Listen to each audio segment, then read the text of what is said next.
ఈరోజు రాష్ట్రమంతా మెడికల్ కాలేజీలపై నిరసన తెలుపుతుంటే ఈరోజు ఆదినారాయణ రెడ్డి గురించి సోదినారాయణ రెడ్డి గురించి అవసరమా అంటూ ఎంపీ అవినాష్ రెడ్డి గారు బీజేపీ ఎమ్మెల్యే ఆదినారాయణ రెడ్డిపై ఫైర్ అయ్యాడు.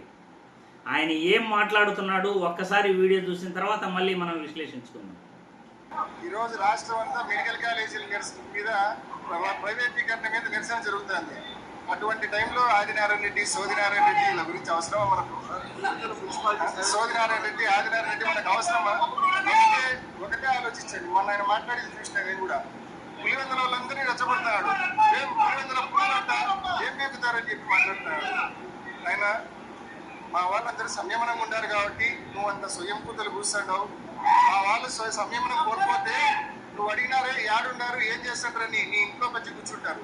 మర్యాదగా మాట్లాడమని చెప్పి ఆదినారాయణ రెడ్డికి హితవు పలుకుతా ఉన్నాం. చూశారుగా, ఎంపీ వైఎస్ అవినాష్ రెడ్డి గారు బీజేపీ ఎమ్మెల్యే ఆదినారాయణ రెడ్డిపై ఫైర్ అవుతున్నారు. మొన్న ఆదినారాయణ రెడ్డి గారు మాట్లాడుతూ పులివెందల పులులంట, వాళ్ళు ఏం చేస్తారు, ఏం మాట్లాడుతున్నారు అంటూ వైసీపీ నాయకులపైన, ఎంపీ అవినాష్ రెడ్డి పైన, ఆయన వైసీపీ కార్యకర్తలపైన, పులివెందల కార్యకర్తలపైన మాట్లాడటం జరిగింది. అందుకే వైఎస్ అవినాష్ రెడ్డి గారు రాష్ట్రం అంతా మెడికల్ కాలేజీల గురించి మాట్లాడుతున్నారు, మెడికల్ కాలేజీలపై నిరసన తెలుపుతున్నారు. ఈ సమయంలో ఆదినారాయణ రెడ్డి సోదినారాయణ రెడ్డి గురించి అవసరమా? అవినాష్ రెడ్డి మాట్లాడిన మాటల్లో ఆంతర్యం అక్కడ ప్రతి ఒక్కరికి కూడా అర్థమై ఉంటుంది. ఆదినారాయణ రెడ్డి గారు మాట్లాడాల్సిన మాటలు మనం పద్ధతిగా మాట్లాడాలి. రెచ్చగొట్టే విధంగా మాట్లాడకండి. రెచ్చగొట్టే విధంగా మాట్లాడితే పరిణామాలు తీవ్రంగా ఉంటాయి.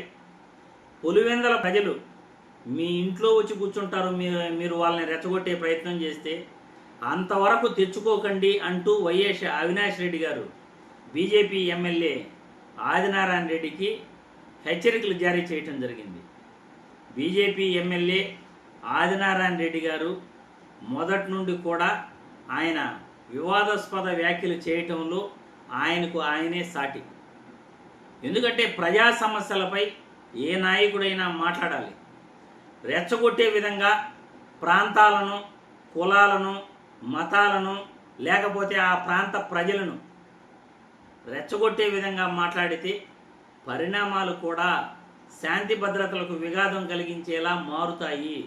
అలా మాట్లాడకండి. ఎవరైనా సరే వ్యక్తిగతాలు రాజకీయాల్లోకి తీసుకురాకండి. రాష్ట్రంలో సమస్యల పట్ల మాట్లాడండి. సమస్యల గురించి మాట్లాడుతూ వాళ్ళు చేసిన తప్పుల గురించి ఎత్తి చూపండి. గత ప్రభుత్వంలో వాళ్ళు ఏం చేశారు, ప్రస్తుతం మనం ఏం చేస్తున్నాం, వాళ్ళు మాట్లాడుతున్న దాంట్లో అర్థం ఉందా లేదా, మనం మాట్లాడుతున్నది కరెక్టా కాదా, అది ప్రతి ఒక్కరూ ఆలోచిస్తే ఇటువంటి హెచ్చరికలు, ఇటువంటి మాటలు మనకి సమాధానంగా రావు అని ఈ వీడియో ద్వారా నేను తెలియజేస్తున్నాను.